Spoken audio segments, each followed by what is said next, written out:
भाजपा विधायक के बयान से फिर मचा घमासान। अपनी ही सरकार के अधिकारियों के करप्शन की खोल दी पोल। डिप्टी सीएम ने भ्रष्ट अधिकारियों पर एक्शन का भरा था दम। बीजेपी विधायक ने अधिकारियों के कारनामों को खोलकर कर दिया बेदम।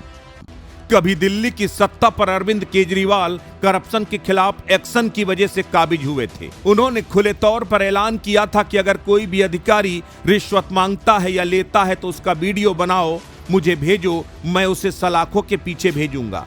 जनता को एक मुख्यमंत्री का ऐलान खूब पसंद आया और 12 साल तक उसे सत्ता के सिंहासन पर बिठाया। लेकिन जब समझ में आया कि ना अधिकारियों का करप्शन दूर हुआ, ना ही उन पर एक्शन हुआ, तो सरकार ही बदल डाली। कुछ वैसा ही उत्तर प्रदेश में भी नजर आ रहा है। मुख्यमंत्री योगी आदित्यनाथ जीरो टॉलरेंस का दम भर रहे हैं।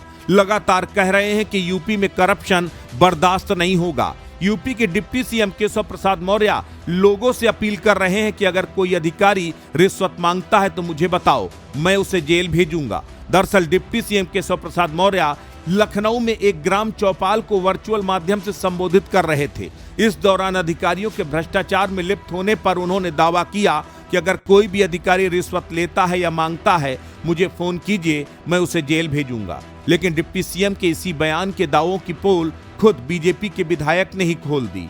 खुद बीजेपी के विधायक ने उनके बयान की हवा निकाल दी। दरअसल बीजेपी का यह विधायक हमेशा से अपने विवादित बयानों के लिए कुख्यात रहा है। अपनी सरकार को एक बार नहीं बल्कि कई बार मुसीबतों में डाल चुका है। वो विधायक कोई और नहीं, हरदोई के गोपापुर से विधायक श्याम प्रकाश हैं। उनका बयान बेहद चर्चाओं में है। दरअसल केशव प्रसाद मौर्य के भ्रष्ट अधिकारियों को जेल भेजने के बयान के बाद भाजपा विधायक श्याम प्रकाश का एक सोशल मीडिया पर पोस्ट सामने आया, जिसमें उन्होंने कहा कि ऐसे में तो 99% अधिकारी जेल चले जाएंगे। ये बयान भले ही एक कटाक्ष हो, लेकिन ये प्रदेश की स्थिति किस कदर भयावह हो गई है, अधिकारी किस तरह भ्रष्टाचार में लिप्त हैं, ये दरअसल उसकी एक वानगी है। अगर सत्ताधारी दल का एक विधायक खुले मंच से बात कह रहा है कि 99% अधिकारी चोर हैं, तो फिर सवाल उठता है कि आखिर जीरो टॉलरेंस और ट्रांसपेरेंट पॉलिटिक्स का क्या हुआ। अधिकारी पूरी तरीके से बेलगाम हैं। ये शिकायत केवल श्याम प्रकाश की नहीं, बल्कि बीजेपी के ही तमाम विधायक, सांसद और मंत्री इस बात की शिकायतें लगातार करते रहे हैं। मुख्यमंत्री योगी आदित्यनाथ अधिकारियों पर लगातार नकेल कसते रहे हैं। वो जनप्रतिनिधियों का सम्मान करने के लिए उन्हें निर्देशित करते रहे हैं। उन्होंने निर्देश दिया कि जनप्रतिनिधियों का सम्मान करें, उनके फोन उठाएं, लेकिन उसके बाद भी स्थितियां कभी नहीं सुधरी। कानपुर देहात में योगी सरकार की मंत्री प्रतिभा शुक्ला अपनी सरकार की पुलिस के करप्शन के खिलाफ थाने में धरने पर बैठ गईं।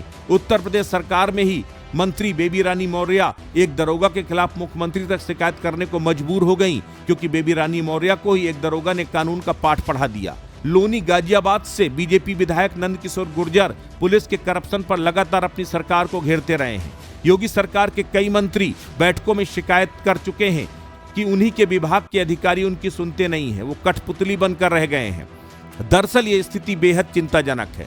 ये बयान ये बताने के लिए काफी है कि दरअसल उत्तर प्रदेश में अधिकारियों का करप्शन बढ़ता जा रहा है। इस सरकार के लिए चिंता का सबब है। मुख्यमंत्री के जनता दरबार में उमड़ा हुआ सैलाब ये बताता है कि जनता की समस्याओं का अधिकारी निराकरण नहीं कर पा रहे हैं। यही वजह है कि मुख्यमंत्री योगी आदित्यनाथ के दरबार में आकर लोग अपनी पीड़ा बता रहे हैं। कभी राजा विक्रमादित्य ने कहा था कि यदि राजा के दरबार में जिस दिन कोई भी शिकायत नहीं आएगी, उस दिन समझ लेना कि आपकी जनता आपके कामों से बेहद खुश है, उसकी समस्या का निदान करने में आप कामयाब हो गए। लेकिन सीएम योगी आदित्यनाथ के जनता दरबार में शिकायतों का पुलिंदा, आईजीआरएस में अधिकारियों के खिलाफ शिकायतों का अंबार ये बता रहा है कि दरअसल अधिकारी सुधरने को तैयार नहीं है। सीएम योगी आदित्यनाथ ने बड़े बड़े माफिया, बड़े बड़े बाहुबली और अपराधियों को ठिकाने लगा दिया, उनको रास्ते पर ले आए।